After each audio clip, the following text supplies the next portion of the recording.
Welcome to FACT's webinar called Profitable Turkey Production for Thanksgiving and Beyond. Our presenter is Mike Badger.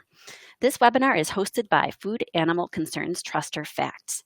I am Larissa McKenna, FACT's Humane Farming Program Director, and I will be moderating the webinar this evening. Thank you all so much for joining us. It's really wonderful to have so many folks in the audience tonight. So to begin with just a few introductions, Food Animal Concerns Truster FACT. We are a national nonprofit organization. We are headquartered in Illinois, and we promote the safe and humane production of meat, milk, and eggs. And I direct FACT's Humane Farming Program, which provides a number of opportunities for livestock and poultry farmers to increase the number of animals that are raised humanely. And this webinar is part of our Humane Farming webinar series. Please visit our website to learn more about all of the various farmer services that we do offer and to register for another upcoming webinar. So at this time, I am honored to introduce our esteemed presenter, Mike Badger. Mike is the director at the American Pastured Poultry Producers Association, or APPPA for short. Along with his family, he operates Badger's Millside Farm in Pennsylvania, and I'm really honored that Mike is with us tonight to share some of his recommendations for raising turkeys on pasture and getting them ready in time for the holidays, of course. He'll be available to answer your questions later on in the webinar. With that, I'm going to yield the floor to Mike so that he may start his presentation. Mike, it's all yours. All right. Well, thank you, Larissa, for inviting me on. Thanks for everybody that's coming on to the webinar this evening to listen and learn a little bit about turkeys, or at least what I think I know about turkeys. I know it's March and Thanksgiving is a long ways away in our minds, but that's kind of what we think about when we think about turkeys. So we think about that one day a year. Everything builds up to that day in November, and we're going to talk about that, and we're going to maybe look at some other ways that we can use turkeys beyond Thanksgiving and kind of diversify our pastured poultry options. And kind of as we get started, we get them to Thanksgiving hopefully, but we're going to cover a lot of the stuff that happens before we get to that day. And as Larissa mentioned, I do work for the American Pastured Poultry Producers Association. It's one of the key ways that I learn so much. It's one of the key ways that I get to share in what farmers are doing all across the country with turkeys, everything basically. It's really a great information source.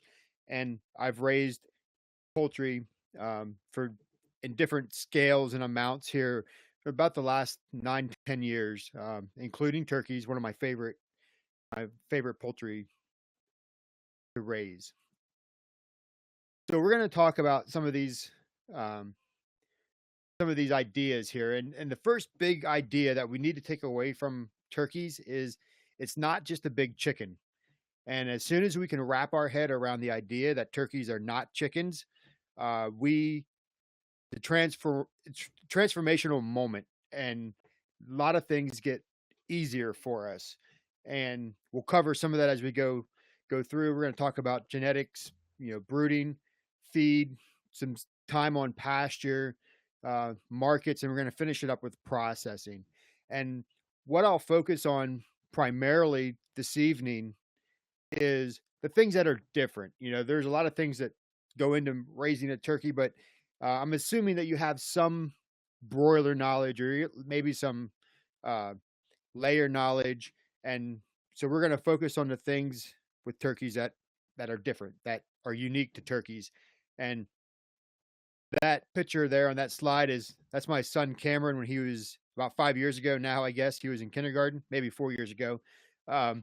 We happen to live in a school district and a school where you can bring live turkeys into the kindergarten class and have your son show them off. So that's what we did right there. That's his kindergarten class. So everybody loves to learn about turkeys. And at the beginning here, kind of some basic things that I think we probably all know is we talk about genetics, and we want to look at what types of turkeys we raise, and they're really broken down into two sides. You have the commercial ones. These are the broad-breasted varieties, right? This is what everybody who buys a turkey in the grocery store is used to. This is, a majority of the market.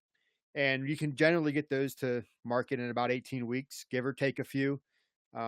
They convert feed better. This is very akin to the Cornish cross broiler in broiler world. Um, they're friendly. That they mortalities can go from 0 to 100%, depending on experience. And we're going to talk about some of that today. Hopefully, some of the things we learn will help you be closer to the 0 than 100. And then one of the things that bothers me a lot about commercial breeding, the commercial turkeys, is that they're bred by AI, artificial insemination. So there's actually turkey people who go around and you know breed the turkeys by hand. It's a it's one of the commentaries about where our where our turkey industry has come from. So that's for all the other positives that may come out of those turkeys. That's one of the big things that always sticks in my craw, and a lot of people don't know that, but it's true and it happens. And my friend Jim Atkins of Sustainable Poultry Network used to be that guy who supervised that team. So um, just something to be aware of. It's part of the story. Then on the other side, you have the heritage birds. These are the much longer. They take 26 weeks usually on average to get out to market weight. They are a little less efficient with their feed. You can keep them as a breeder flock if that's kind of what you're looking for. I think the texture and the taste of these heritage birds are to die for. They're really really good. The carcass is a lot different, so it's a different eating experience, different cooking experience.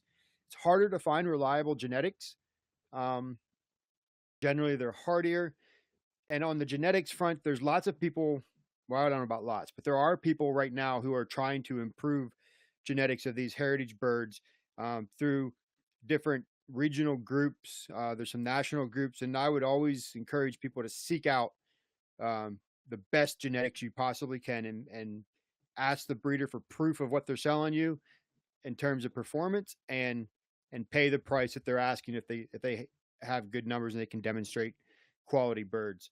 Um, I have one here that they can fly. That can either be a good thing or a bad thing. I I got a phone call a couple years ago that from my wife, who was frantic, saying that our juvenile Beltsvilles were dancing on the neighbor's car, and he was pretty upset.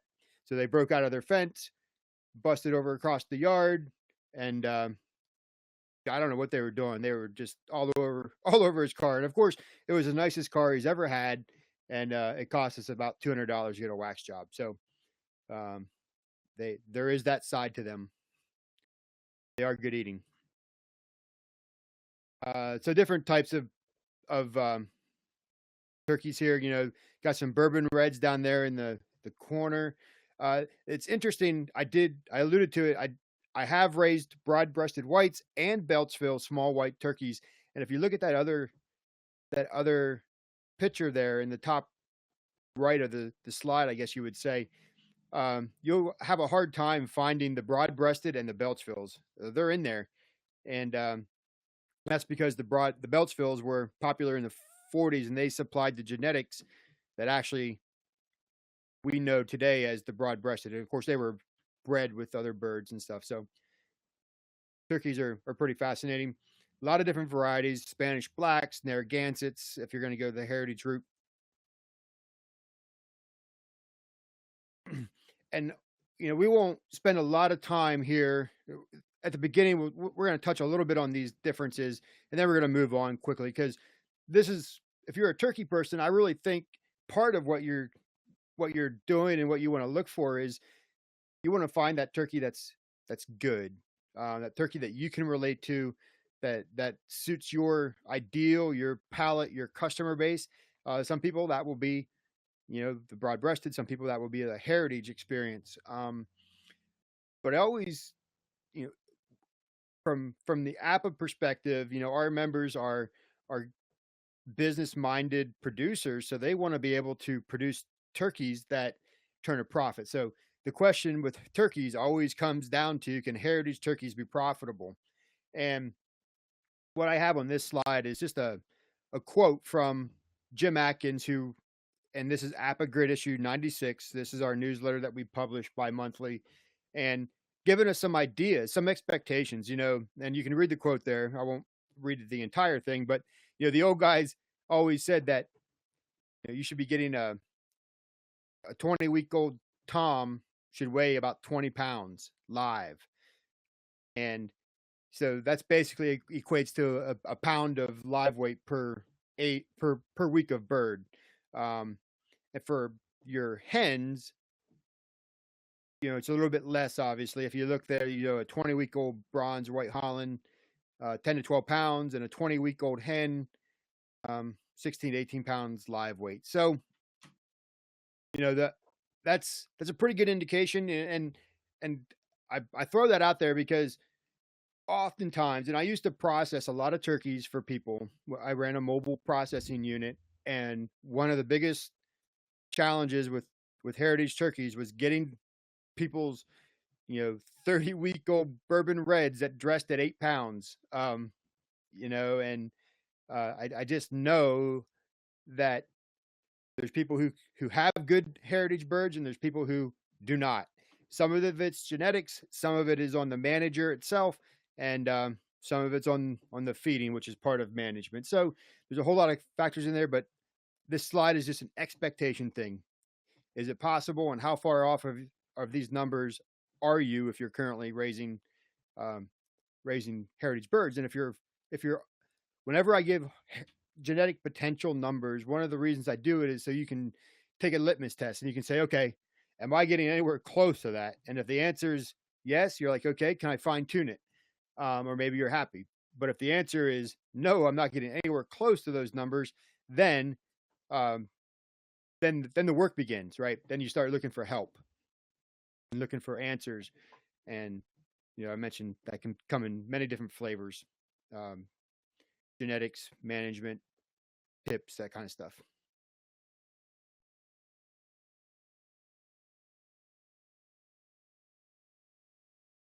So as I was thinking about this webinar tonight, I'm like, okay, we're going to do this webinar in March, beginning of March. I know most people are thinking turkeys for Thanksgiving. So when do we start them? That's usually one of the big questions we get in APPA. It's just common. You see it all the time popping up. So this year in 2018, Thanksgiving, if I read my calendar right, is November 22nd. And if we just take that to the Monday and we're going to process by Monday the 19th, when do we want to get our birds, and when do we want to bring them into our brooder? And so I have a couple different points here, and we'll kind of step through this because this bears some discussion, because this is one of the key differences in the different types of birds, commercial versus heritage type birds. If you're a heritage bird, you're looking for 26 weeks. That's kind of the normal grow out period. You'll hear some people say that they're going to go 28 or 30. You'll hear some people maybe 24, whatever the case may be, but 26 is generally pretty standard. So you're thinking about May 14th having birds come into your brooder. And that's a deadline that's coming up very, very quickly. That's only 2 months, a little over 2 months away from the time that we're talking right now. So if you, and I would say, if you do not have your stock, your poults ordered and identified by this point in time, it's on the verge of being too late. You need to make some phone calls and get those birds ordered and into your brooder around this day, because the supply is limited for these birds. They don't, especially the heritage turkeys, when you're getting them through small breeders, they don't have a lot of capacity typically, and they're highly seasonal layers. My Beltsvilles would usually start laying somewhere in mid-January. then there's just a small window of time where those eggs are relevant for Thanksgiving.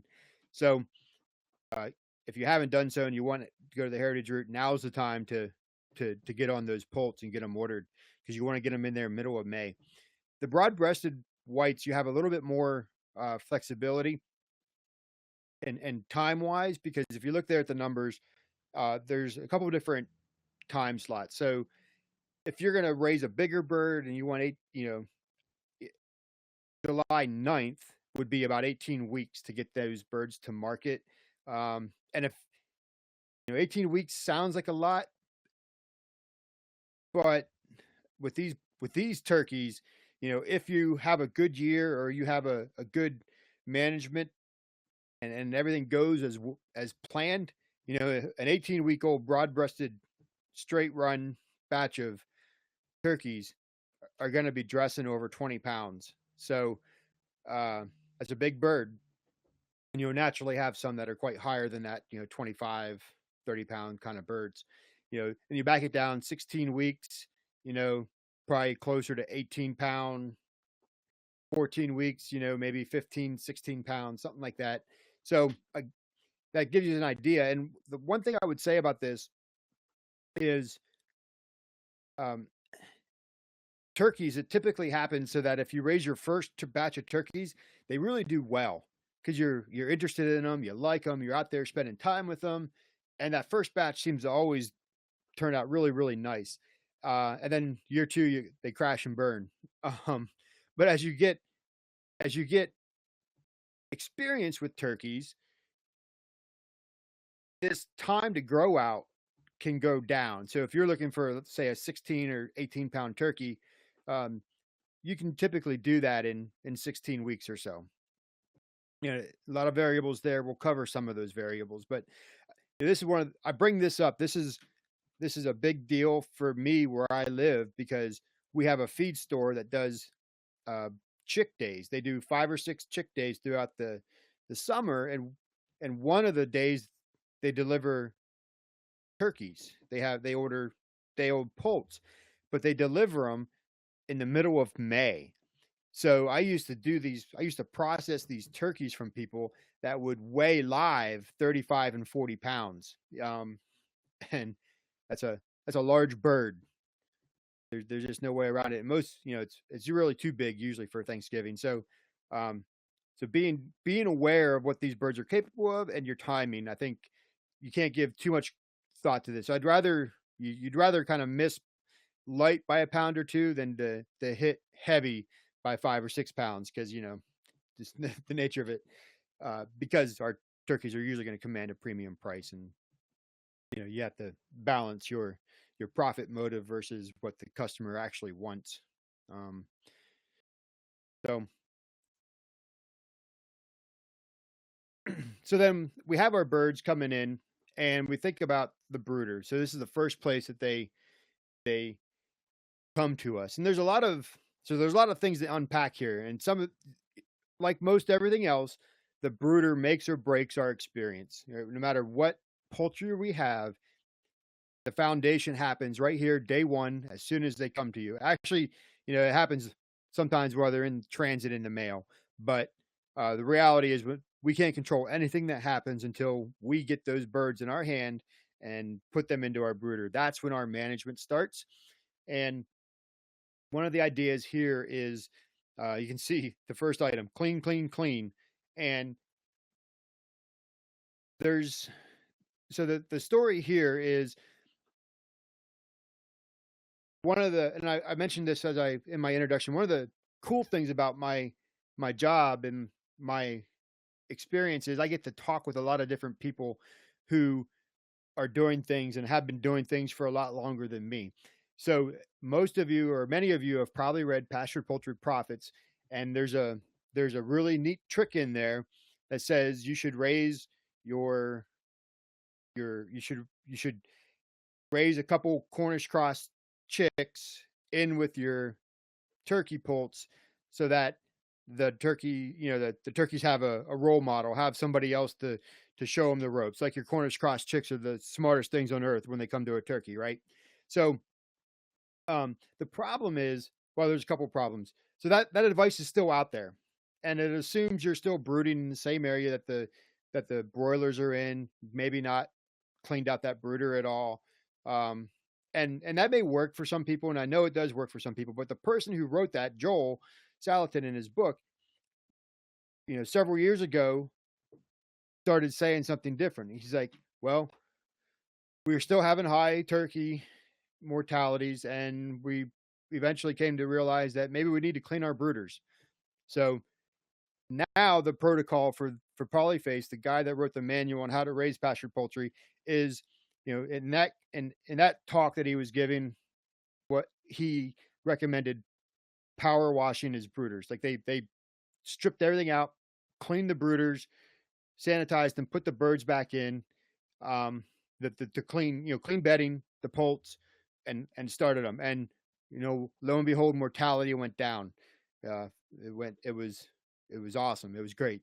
More live birds when they moved them out to pasture. That's a good thing. Now they have a separate turkey brooder that they use down there.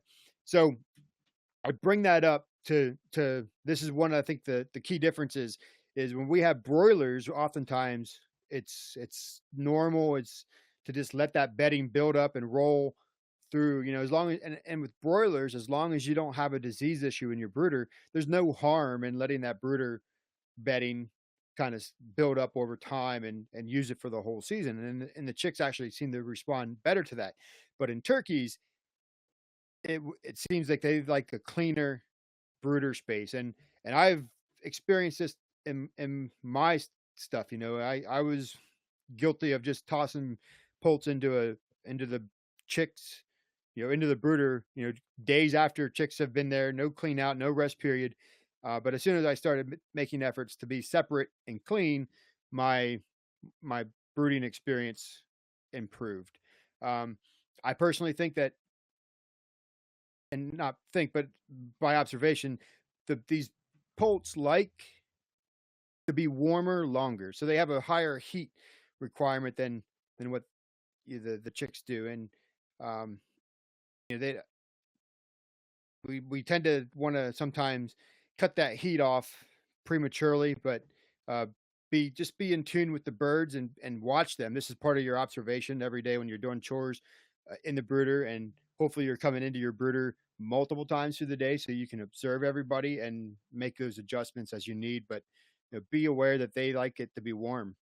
Um, they're also I have more problems, or had more problems usually, with the poults piling than I did with my broiler chicks. Um, just they're still fragile, just like the chicks, the broilers are. Um, but one of the cool tricks that I found, this actually I got from my friend Eli Rife, was just piling up some hay in the corners, and you can see that picture. That's what that picture in the bottom of the slide is. There's hay in that corner, and you can see the chicks kind of just riding right up it, because obviously if they go into the corner, they get startled. Um, if you don't have a rounded corner, which is a classic advice, right? Round your corners. Those poults actually just trample each other, and it doesn't take long. It's can be just a mere couple seconds before that bottom that bottom bird gets smothered. So this gives them a way to, as they pile into the corner, they elevate because they go up the hay corner. It's pretty cool. And so brooding, for comparison, in a broiler chick's life, most of us are going to be turning that broiler out onto pasture at 3 weeks, um, maybe two if it's the middle of summer. And depending on when you're brooding your turkeys, you may be able to hit that 3 week period, but I like to take a little bit more precautionary measure. And if I had the space, I like to keep my even my broad-breasted, into the brooder for 6 weeks, just to give them an extra couple weeks to get more, to get older, to get more durable, because they are pretty fragile. And once they start hitting that 6-8 week mark, they're pretty tough and they can withstand a lot. Um, so I like to, if I can, hold them into the brooder for just an extra week or two, uh, and especially if you're brooding the heritage birds in the springtime, you may need to do that anyway. So, but they are, I mean, they can tolerate some coolness, by 50 degrees or by 4 weeks, they can tolerate a 50-degree night. Uh, that's a that's a citation out of Pasture Poultry Profits, I believe. Um, this is this last item up here. I actually borrowed this one um, Jeff Maddox. Yeah, a lot of borrowing, as you can see on this slide. Guy learned a lot of hard lessons with turkeys. I killed a lot of turkeys in my day, not necessarily at the right time of year. Um, but everybody has this idea that turkeys are dumb. They want to die. The old people joke around. Oh, they look up in the rain and they drown and all that kind of stuff. And haha, it's a good laugh. But the reality is, you're responsible for that turkey's life. So if your turkeys are dying, and it's typically not going to be because your turkey has a death wish, right? So your turkey has a need for somebody to take care of it. It has a need for a parent, right? We can make a lot of parallels to life on this, right? You are that turkey's parent figure, and it starts in the brooder. Day one, being involved in that turkey's life. You know, going out there, showing it where the food is, showing it where the water is, just being visible, associating, letting them bond onto you, um, and fulfilling that role. At the top of this slide, I mentioned that the classic pasture poultry advice has been to use Cornish cross chicks as that parent figure. I mean, folks, if we put our turkey future in Cornish cross chicks, we're lost. Um, we need to take some proactive steps here. But that's the genesis of that idea of the Cornish cross, because they are a little bit, um, I guess, brooder smart. They catch on quicker than what the turkeys do. Turkeys aren't dumb. They just need you to be involved and show them what to do. Um, and if you do that, they reward you very well.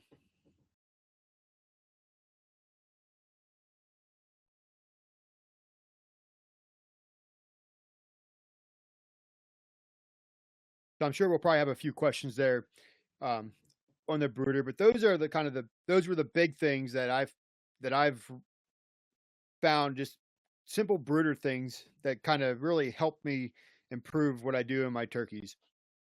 Now, this slide that we're looking at, starter feed fundamentals, this has also been uh, responsible for killing a lot of turkeys and generally impeding their growth and causing lots of health issues like weak legs and things like that.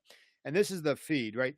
As soon as I realized that turkeys were not chickens, and I started to feed them differently, like this is one of the most important things that I did, and I kind of always knew it, right? I mean, this is this stuff, but the challenge usually becomes finding quality or the right type of feed for turkeys, because it's easier to go to the big box store and you buy a start grow formula that's 20% protein or something like that, and they try to formulate it for 3 or 4 different species of poultry, and that's problematic. Or maybe you do have a feed ration that you buy, and it's just not for turkeys. It's typically broilers, right? Because that's where most of the demand is year round for broilers, right?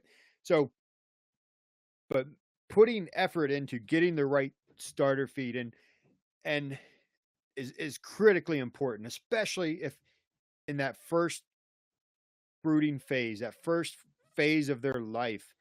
Um, so what we have on this screen is, and we typically think in terms of percentage, right? That's the human way to think about feed for our birds is by percentage. But if you actually look at nutrition and um, of what the bird needs, what that turkey needs at different life stages, it has different fat requirements, protein requirements, which is really what we focus in there, are the amino acids like lysine and methionine, which are typically higher than the other birds. Um, so that's energy requirements as they go. They all change subtly, but we typically shop on protein. Um, if we look here, so heritage starter, these are long grow birds, 26 weeks, the bourbon reds, the Narragansetts, whatever the case may be, 27% protein um, for the first quarter of its life, 6 to 7 weeks. If you're raising a commercial bird, the broad-breasted whites, they can start at a much well, not a much lower, but a lower protein. They have a different requirement. So you can see they're 26%. And these numbers, they can, I'm not going to give you the nutrition talk. That's not kind of where I'm not wired to do that nutrition, but I cite my source here, Pasture Poultry Feeding and Management, the third edition by Jeff. That's where these numbers came from.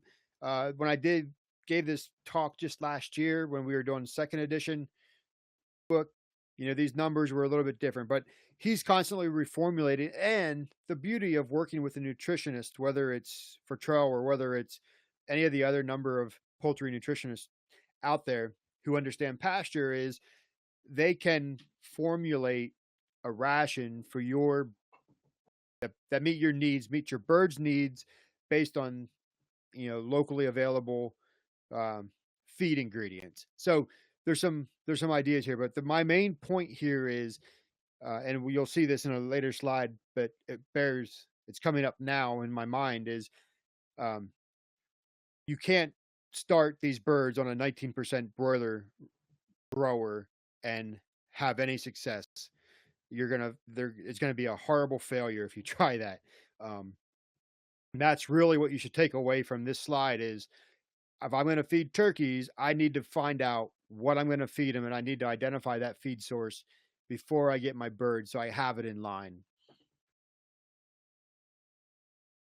One of the first years that I did turkeys, and it might have been actually my second or third year doing turkeys. I had them outside. They were about 6 or 7 weeks old, and everybody started going down with just legs. Their legs would go out from them. They wouldn't walk, and trying to diagnose what was going on. And of course, I was kind of inexperienced. I didn't have a lot of experience with turkeys at that time, so I didn't really know. But I was asking questions, and it turned out that I was using a broiler ration that just wasn't meeting the needs of, really what I came to realize wasn't meeting the needs of my broilers, and they definitely wasn't meeting the needs of my turkeys. So the next year, after I killed that batch of turkeys, it was like 25 turkeys, and we just lost them all, called it a loss, and moved on with life. Next year we did things differently. We got better feed, and we got closer to what we needed.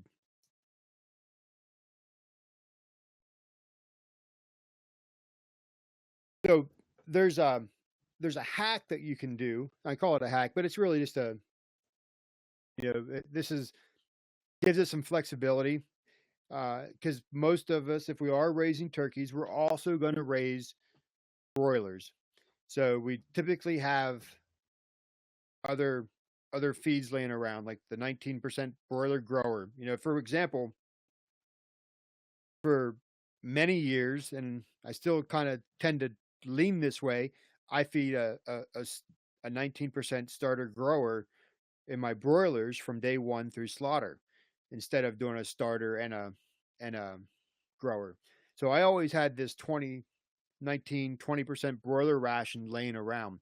And here's some mixing instructions. If you have fish meal, which is just 4 pounds of fish meal to 20 pounds of your broiler grower, will get you up to a 26%, right? Obviously the fish meal is a protein boost. Then if you wanted to, you can see the second measurement there, 2 pounds of fish meal to 20 pounds of feed. This is your broiler grower. We'll turn that into a 21% feed. And these numbers have been published a lot. They're in the green book that APPPA sells. They're in Jeff's nutrition book. They're commonly referenced with the growers and APPPA. But you can see by by having, if I have a base ration of a 19% broiler, by adding a supplemental fish meal, I can now turn that one ration into three and get closer to the nutritional requirements of what my turkeys need. And uh, believe it or not, people out there, I know I'm talking about this this feeding ration. I'm spending a lot of time on it because I believe it's important. There's going to be people who are saying, "Well, I always feed a 19% ration to my birds, and they turn out okay." And the question you always have to ask is, "What's okay?" What's the real story behind okay? And the other thing to realize is that if everything goes exactly right, then you can always get away with not doing quite enough, um, or living on the margin. So what this is doing is getting you past the margin and actually giving you a ration that meets the bird's needs. And then if you're using a, a ration formulated by Jeff, then you're getting a ration that's designed for poultry that live outdoors. And one of the takeaways here, so um, well, before I forget, the alternative here, because I know fish meal doesn't sit well with a lot of people, depending on how it's harvested, and I'm not going to go into that discussion because there's there are over harvest issues and there's are more sustainably harvested options. So, but doing the same thing with hard boiled eggs can work here, and I don't have as precise measurements here, but generally speaking, if you have layers or something, you just take your cracks or and whatnot, and you can either hard boil them and crumble them over your feed and you when you do chores, or you can scramble them up and add them into the top dress the feed. And what you're doing is boosting the protein through eggs. So if you have layers, it's one of the easy ways that you can bump the protein of your turkey feed, um, or your feed to get to a turkey requirement is just by using those extra eggs or cracked eggs or whatever the case may be. So, two ways to manipulate your feed there. You can't get exactly what you need. Um, so one of the other key takeaways with this information is the more that you can tailor your ration to the life stage of your turkey, typically the better your experience is going to be, your performance is going to be. So a lot of things come into that. If you only have 25 turkeys, you may not be getting, four different types of feed for the grow out period. You may do exactly what this screen is saying. You get the best you can and you adjust it, on farm as you feed based on how old the turkeys are. But generally speaking, should know that as that turkey ages, its nutritional requirements change.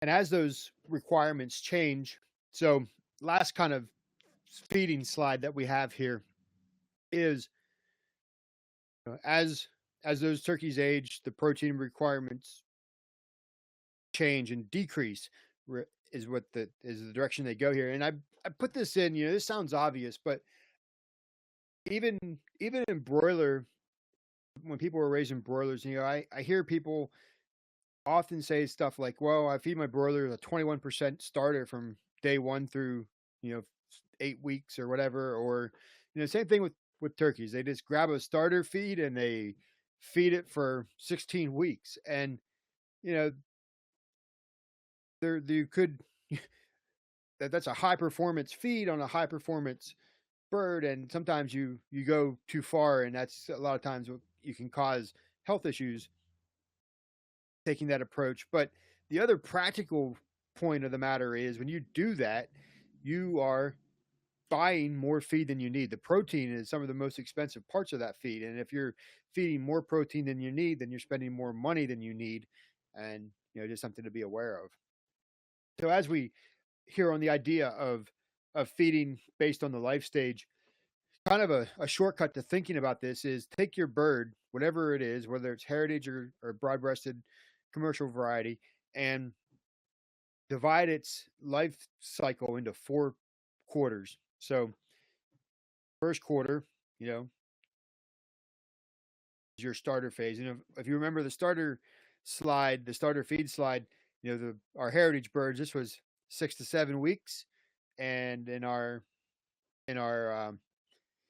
commercial bird, it was 6 weeks. You can probably tweak that number a little bit down if you need to, but because you're probably not going to have your commercial birds for 24 weeks, but that's generally how we can think about this. And starter, grower one, grower two, finisher. Um, Now I talked about ways to take a broiler grower and make it a starter, and even that grower one, and the broiler ration itself would be a broiler or a grower two. Sorry, a grower two ration. So what about this idea of a finisher? As the turkeys age, as they get closer to market, you want to be able to finish them, put a little fat on that carcass, get a little, um, build some flavor into it. So one of the ways that I do that is with wheat. So generally, you can see here, and after about 8 weeks, you can start giving a free choice wheat, just whole wheat to the turkeys, and they will self select the what they need. If all their nutritional requirements are met, through the pasture forage, through the feed that you're giving them, um, then they will go and select wheat as they want, as they need. They can determine what they're looking for. And the really cool thing about the wheat, what this does is it naturally cuts that protein of their feed. So they're going to take part of their diet out of they're going to reduce their their consumption of the prepared feed, which might be a higher ration, an 18-20%, whatever the case may be, protein, and then eat some wheat, and that will cut their overall protein level. So that's one way to do to adjust for the life of the bird as they go, and allow the turkey's own instincts to do that. I like wheat. I think wheat builds a really nice um, texture and flavor profile into the bird. Some people use corn. Same idea. And and then just free choice, like I said, so that it's the turkeys can use it if they want. This other thing about feeding requirements, two things that before we go off this slide, one's not listed, and that's the idea of pasture. We didn't.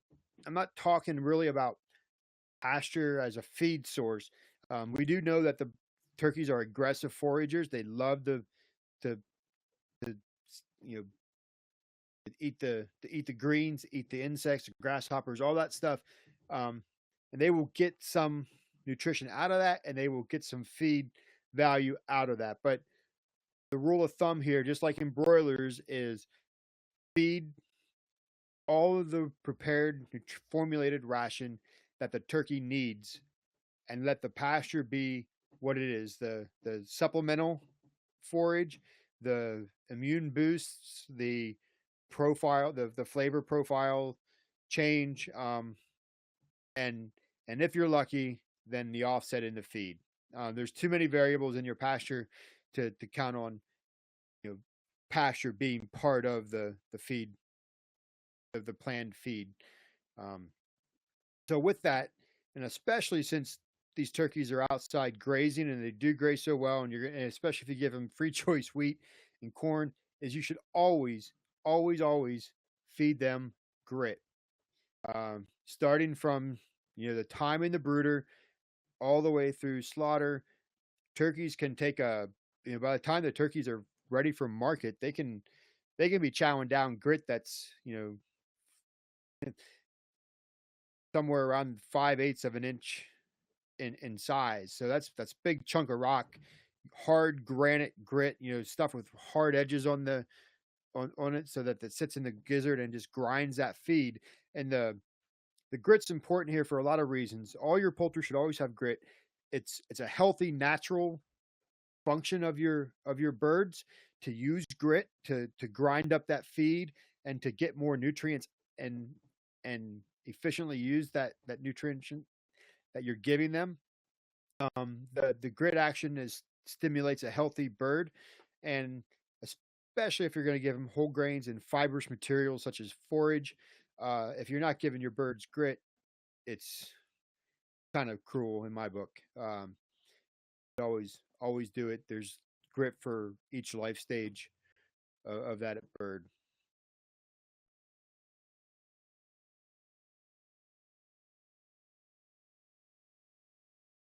Okay, so we're gonna kind of got a little long winded there, but one last thing on turkey feeding. This is an article that I published in the APPPA Grit. You can see there, issue 91. That was about we're on 104 now. So a couple years ago, I think 2015 was when this trial was ran by Casey Rogers. Actually, I didn't change his slide. Her name's Trinkus now, but she's with Fertrell. Um, and the really cool thing coming out of this study, they studied attention, right? How much attention. The basic question here was, if I spend time being attentive to my turkeys, does it translate into anything beneficial at the end of the grow out period? You can see, first of all, I want you, and you'll have these numbers in the playback. There's a lot of information, a lot of the answers to your questions about what to expect with broad-breasted white turkeys are tied up in this slide. So take a screen grab, watch the replay. This is a power pack slide. There's a lot of information here. We're probably not going to get to it all, but the key takeaway here is two groups of turkeys. One that received 15 minutes of attention every day beyond chores. Right, Casey went out there, hung out with them, spent time with them. And then the second group, Group B, just got chore time attention, right? Feed, water, pasture move. And you can see the numbers there. The critical takeaway, average carcass weight of the group that received attention was a pound heavier than the one that didn't, which is a phenomenal number. Uh, when Casey and I talked about this, and I actually processed these turkeys, so I was involved. I just didn't publish the data. I put them on the table. Um, the with that number at 15 minutes per day in their setup, we estimated that she needed 100 turkeys to be able to pay for her hour or for her extra 15 minutes of time. Now, there's lots of questions that I have coming up on this, and they just haven't redid the trial. But can we get the same results with 10 minutes? Where's the magic number? But the important thing here is, remember, this goes all the way back to our brooder when we talked about you being a good parent to your turkeys and being involved in your turkeys' lives. Here's the payout of that. Turkeys that weigh more and have a better feed conversion. The feed conversion here, you can see pretty close for both groups. About 3 pounds of feed to 1 pound of carcass. Carcass yield 80%. So our live weight here, our average weight, bigger, more with the turkeys that receive attention. I think we can't underestimate the impact of this data right here for anybody who's raising turkeys. It should immediately challenge the way that you're approaching your turkeys.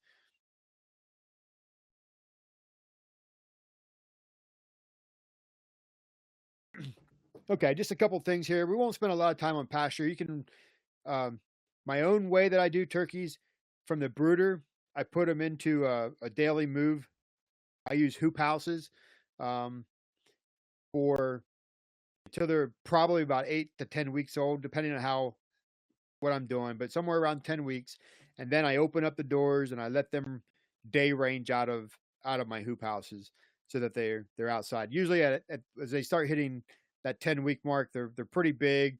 They're going to be protected from most predators. There's always a few risks, but they're going to be generally really hardy and able to move around. which brings me to a very important topic: predator protection. I think we control predators no matter what bird we're raising. We do it through three common ways: housing style. Obviously, if you look at this slide, this is actually uh, a photo I took. Well, the top photo here is the turkey shelter at Carversville Farm Foundation, which is in southeastern PA. With really nice running gear there with roosts and a roof.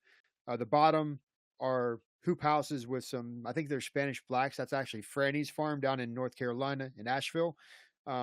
So we're seeing, other than I like both of these houses. My owner not that nice, but what we're seeing here in this top photo, the one with the range, the turkeys on range, is we have a hot fence there in the background, and you can see it. So that fence is on, protecting against all those ground predators. These turkeys are bigger; they're not going to be at risk for aerial predation typically.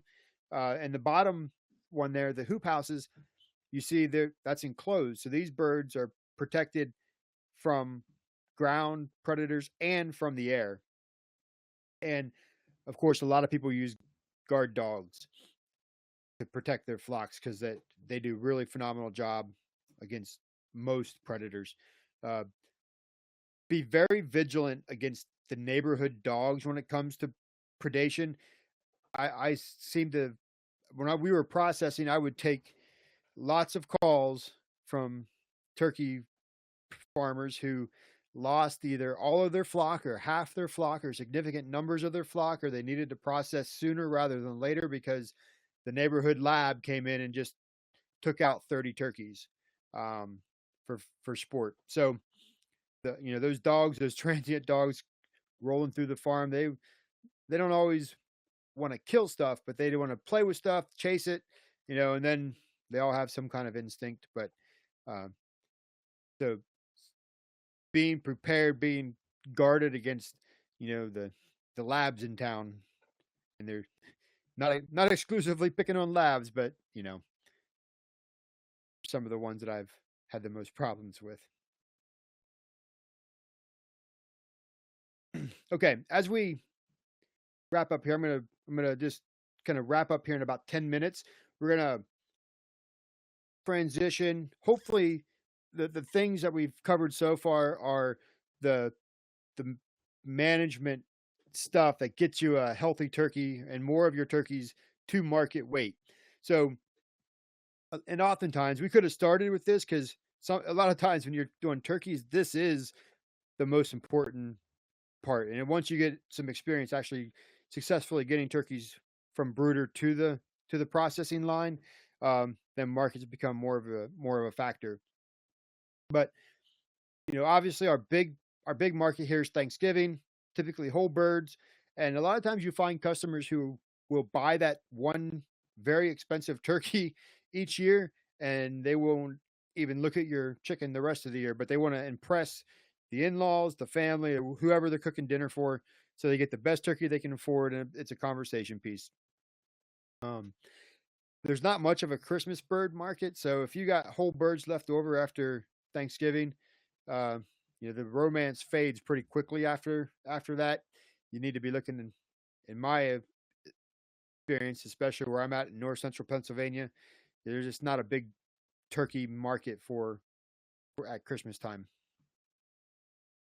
Matching weight to customer demand is usually one of those challenges we have here, and this is just a note to be upfront and honest with your folks. You say stuff like, "I'm raising turkeys on pasture for 16 weeks or for 26 weeks, and they're going to see a lot of life, a lot of weather.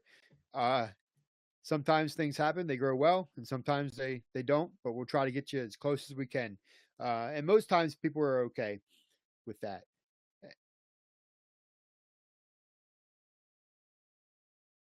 So you have one chance here to get it right. That's that's one of the scariest things, and it's funny, not really funny, haha, but um, one of those points that you notice, and we've noticed that my wife Christy and I, we were raising broilers and we were raising turkeys. But when we were raising broilers, like nobody around us would collaborate. It's all very, friendly and everything. But when it comes to the sharing or collaborating or fulfilling orders, there wasn't a whole lot of that going on. You either did your birds or you didn't. But when it came time to turkey, when you had one chance to get it right on perhaps the most important meal of the year, there's a lot of backroom deals going on with turkeys. All of a sudden now people who had either some a rough year raising turkeys are all they're they're looking for people who have a dozen or 20 extra turkeys, and they're calling people up, and there's a lot of horse trading going on for Thanksgiving turkeys right about that first week of November, when people are trying to save face more than they're saving profits sometimes. So just keep that in the back of your mind if you're doing turkeys, if you're having, even if you look like you're not selling as much, one of your biggest markets might be to your fellow producers. So one of the ideas that I started to see and kind of promote with my processing customers, and was was helping them develop some products that they could sell year round at farmers markets. So I had a couple people who were really successful with this. They'd raise 30 or 40 birds for a July processing, and then we just part them out. We'd we'd cut usually boneless breasts, uh, leg thigh quarters. Maybe we'd take the drums, break them down completely. But then they would take these to the farmers market and sell them in addition to their chicken. And they typically didn't sell a lot of them. It wasn't high volume, but it was diversified, and they sold some of them every week, and it gave them a way to be different than the other people at market. And again, we won't dwell here a lot, so you can come back to the notes and look at this example. But here's these are commercial turkeys, a simple 20-pound carcass. The difference and of pricing that bird out via, you know its parts versus the whole turkey. And I leave I leave these prices in. These are actual real prices from somebody in north central Pennsylvania. I don't leave the prices in to tell you that these are the right prices. The process here, the analysis is what I want you to see. Um, some of these prices could be significantly different in different parts of the country, and to different urban markets.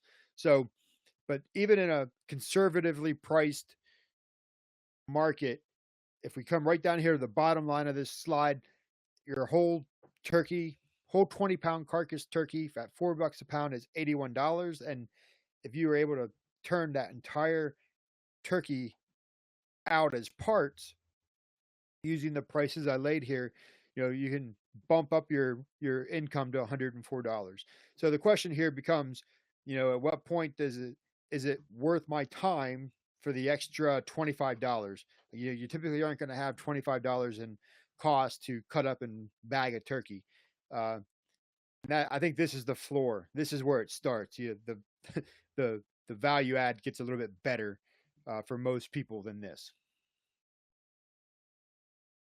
For comparison, these are my numbers for my Beltsville small whites that I did not too long ago. I think last summer. Uh, you can just see here just how it differs. Now my Beltsvilles, these were a small turkey, so hens gonna dress somewhere in 7-pound range, and the toms were usually in the 11, 10, 11, 12 maybe range.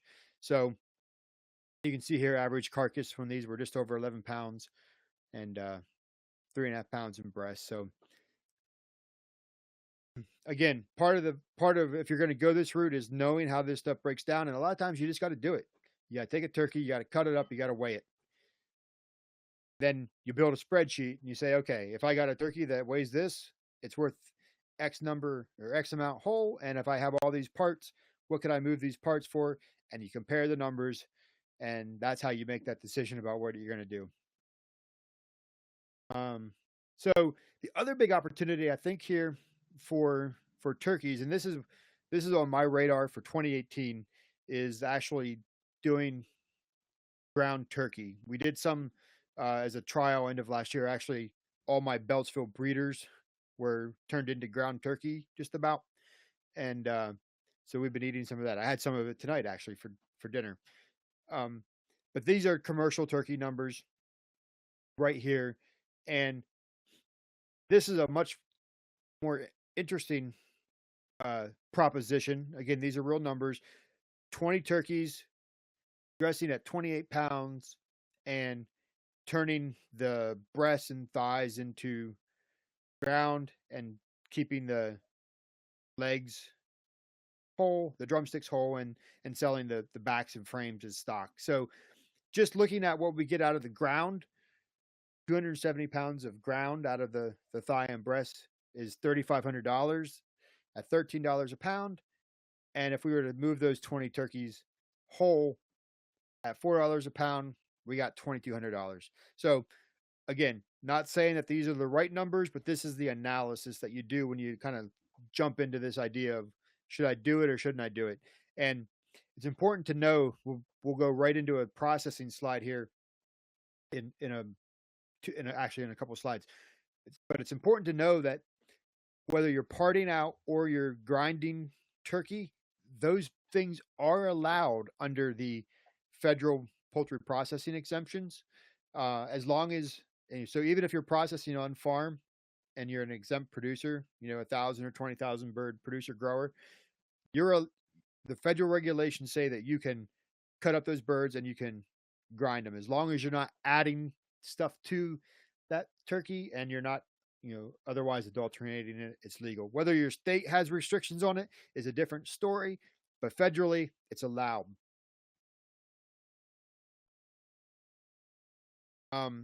So whether I talked to, I was just at PASA in February, the PASA conference in State College, Pennsylvania, and I was talking to an APPPA member, and they were telling me they have been buying started poults now for, I don't know, years. Like they get them somewhere in the 7-8 week range, and they're coming out of a big house, and so they're raised at scale, so they're a really awesome deal. And that's been a situation that worked for them because they had problems starting them. So this is another opportunity. I don't know anybody that's really making any money selling started poults, but if you're having problems raising them, this is a way to go. I know some people around me who do have extra poults. They start and they don't, just because they don't know how things are going to pan off. And then as they stabilize with their grow out and they make sure they have their needs met, they will offload some poults. So, couple of sides of this same side of this two sides of the same thing. You can either try to find some started turkeys, or if you want to try and if you're good at starting the birds, then you can start them and supply other growers. Of course, heritage turkeys, you can hatch the eggs. I found this is one of the primary things I tried to do with my Beltsvilles was serve the homestead market. It was just a very challenging thing for me to do. I did sell hatching eggs and day old poults to folks through Facebook, Craigslist. It was happened to be it was like one here, three, well, never one, but like three here, four here, and uh, just I didn't find it a very fulfilling way to spend my time. So we moved on from the heritage birds, and we're gonna do different turkeys and choose different heritage chickens for that market. But that's I guess a topic for another day. But if you are a breeder, this. There are people there. I would encourage all the wannabe breeders and all the breeders to really think about how you can get the best performing turkey that you can and serve the capacity for people who are raising, and turkey speak, maybe a 25, 50, 100, couple hundred birds. Look for ways that you can supply people who are operating at some capacity, and I think it'll be everybody wins. We get more turkeys into the market, we get more heritage turkeys into the market, and you as a breeder get to develop better scale in your breeding business, which is typically the biggest obstacle I see in most of the the breeder flocks is they just don't have the capacity to supply a lot of the market breeders. And some people were able to do both, and they do it well. But there's opportunity here specifically if you can raise birds that other growers want to raise.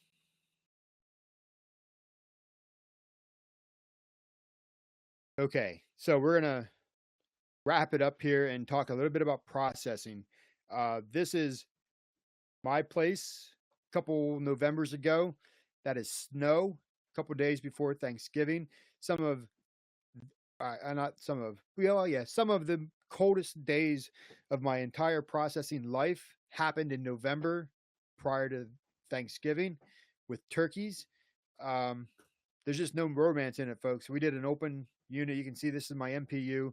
I didn't have a roof on it here at the time, but there's no way to get around it. That's not fun.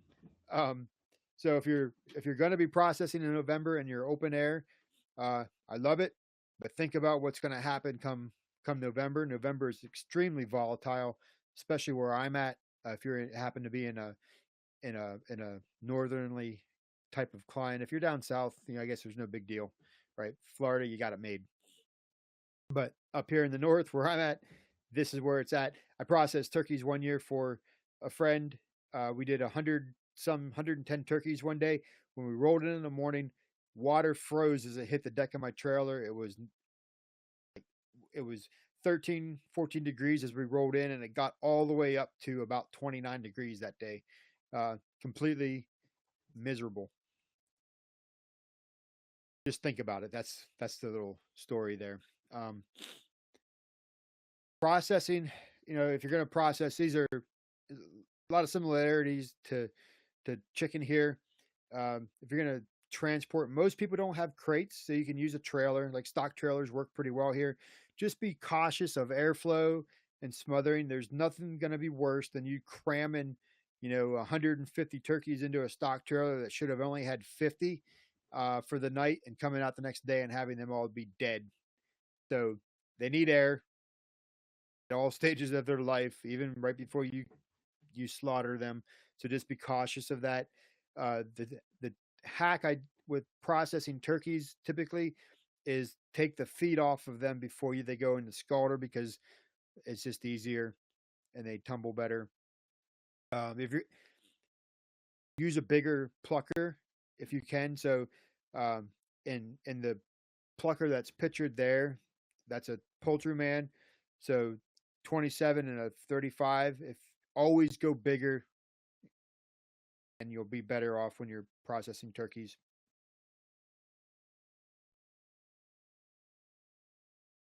Some chilling questions here. The question you always get that always pops up right as we get into turkey season, Thanksgiving season, is when can I process my turkeys and how long can I keep them? And the answer to that almost always is it depends. But what you're really worried about here is spoilage. So these are some key numbers. This is scientific data that the USDA uses. This is basically the Tompkin paper. If you Google that, you'll find all these numbers. Think about two things: an ice slurry or ice. If you keep icebergs down, that's about 32 degrees. So you can get a lot of storage time, 18 days, according to the Tompkin paper, out of 32 degrees. Um, and if you think about people's refrigerators, they're generally going to be about 40 degrees. So always store your turkey at the bottom part of your refrigerator, because that's going to be the coldest. And it's going to be from a food safety standpoint, that's the best place to put it too, because if it does leak, it's not going to leak on other food. It's going to already be at the bottom. So if you have a turkey for 40, 42 days, it's good for at least a week. So give you some idea as you come into that processing time. Because turkey time, everybody's going to want to process that Monday before or that Tuesday before, but that's just not going to be realistic, especially if you're using other processors and you have to schedule. You may have to take a processing that's a week out. And if you're in a cold climate, you may want to process in the middle of October and freeze them. So that's all I have prepared. This is all of the ways that you can reach me, all my affiliations. Um, I guess we're ready for questions. Yeah, thank you so much, Mike. This is Larissa again. Wonderful presentation, lots of awesome information that, again, will be shared. I will send around an email with links to the presentation and the actual recording tomorrow. Um, but yeah, so we have time for a couple questions. I know that several have already rolled in. So if you have something that you have a burning question you'd like to ask Mike, please type it into the side of your screen, your left-hand chat bar. And if we don't get to it now, we can do some follow-up later. But I'm going to start at the top here. And we had a question about. So do you know regarding when hatcheries start taking orders? Is there kind of like the ideal time, or is there a too early time? I know we talked a little bit about it, being on the cusp of maybe being too late right now, but any information about timing, Mike? As soon as you know that you want to raise turkeys, I don't think there's ever a time that's too early, if that makes sense. Especially if you're dealing with like a small breeder, they're gonna love to know that they have orders coming. So so and I know lots of people that that's one of the first things they do in January as the new year turns. They're making orders for chicks and poults. So sooner the better. Excellent. Okay. Um, Question about fish meal and if it's readily available. Where would you recommend finding it for purchase? Uh, so that so I don't want to be too much of a shill here, but I I recommend the things that I trust, and one of the things that I trust is for trail. So I look for their dealers and get it through them because I know that they typically put some thought into the type of fish meal that they're harvesting, and that it's sustainably harvested for one, that it's higher quality for another. So that's the first thing. The thing I would avoid is be cautious of the fish meal that is coming out of like catfish farms because that might be loaded with all kinds of this different feed stuff that you don't want. So it might take a little bit of research. If you're an APPA member, that's a good question for our list. But just do some research, ask a lot of questions, and then make the best decision. But your feed supplier, I guess the the most direct answer there is your feed supplier should be able to source you fish meal. And if that falls through, look up for Trail, and they have dealers across the country that would be able to get it to you. Okay, great. Thanks, Mike. Question about supplementing grit, specifically for birds that are on pasture. And someone's wondering if that's more of a localized thing because they have experienced that their pasture is already full of grit. So, any feedback about that? Um, yeah. So it is true that pastures do have rocks and things like that, but typically, you're not going to have your pasture is not going to have all of the grit that your flock needs at every life stage of its of every stage of life. Um, think about this. A turkey, given a chance, will eat its weight in grit through its life. So if you got a 20-pound turkey, it's capable of eating 20 pounds of grit. And aside from all the health and benefits of the turkey gets out of having grit to better process its food and have a natural stimulation, it's also going to turn your food into uh, more weight, more turkey, which is a financial gain for your flock. So, just to give you an idea here, starter. I'll read some sizes off, and it'll be nice for the recording to have it. So you have a starter grit that's about 1/16 of an inch. Grower grit is going to be about 3/32 of an inch. Um, the layer developer grit, that's going to be up to 5/16 of an inch. And then if you start moving into your turkey size grits, if you can get them, not every feed store carries them, but The first turkey size grit can be as up to 7/16 of an inch, and turkey finisher is going to be somewhere 5/8 of an inch in the biggest sizes, which looks more like landscaping rock. So gives you some ideas about the different how the grit changes as the age of the bird goes. Because the turkey would eat the smaller grit, but if it just passes through the digestive tract and you see whole grit in your manure, then it's not really doing any good. But I would I would challenge the idea that they have all that they can get out of your pasture, unless your pasture is a quarry or a driveway. Thank you for that, Mike. Question: turkeys, do they need to roost, or can they be kept on the ground? Uh, they they do have roosting instincts, and they will like to roost. Kind of thinking about 12 inches a bird, give or take, will give you a good idea. But even those heavier birds, I think I showed the Carversville eggmobile. That was just running gear with roosts running across it, and those birds flew up onto that all the way up to harvest to roost. And one of the slides I skipped by in the housing section was the turkey shelter at Polyface, which the turkeys there walked up onto the roost bars to roost. So they do like to roost, and that's generally healthy for them too because they're not laying in their own manure. Good. So we have time for two more questions. The first one being, can chickens and turkeys be kept on pasture together? Yeah, I was hoping we'd get this question. Um, so the first thing I want to say, and this, it may sound kind of, it really is practical advice. When you get a turkey in August, September, October, into November that gets sick or, you know, maybe even unfortunately dies, doesn't always mean it's blackhead, right? Not every turkey death or illness is blackhead, which is the issue that most people come up with when it comes to turkeys is blackhead, and that blackhead is a worm, a cecal worm in the soil that infects the turkey and eventually causes it to die. High mortality, and your laying hens are not susceptible to that. So, and neither are your broilers. Your broilers are too short of a life; they don't affect it. So the advice here that you typically encounter is don't mix your layers with your turkeys.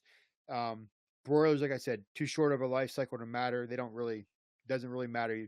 People mix broilers and turkeys all the time, but if you have the capability, separate the layers from the turkeys. Not everybody does have that luxury, especially on smaller acreages, and in which case, your effort really should be on providing proper nutrition at all life stages and keeping the turkey as healthy as it can be to have the best immune response that it possibly can. Um, and I know people who argue that that's not enough, and because they've had problems. But um, if possible, separate them. But the issue is blackhead, and we've seen blackhead in turkeys that weren't anywhere near layers. So this is part of the risk of turkeys. Thank you for that. So, last question that we have time for right now. Do birds on pasture develop slower due to foraging instead of eating the high protein food ration?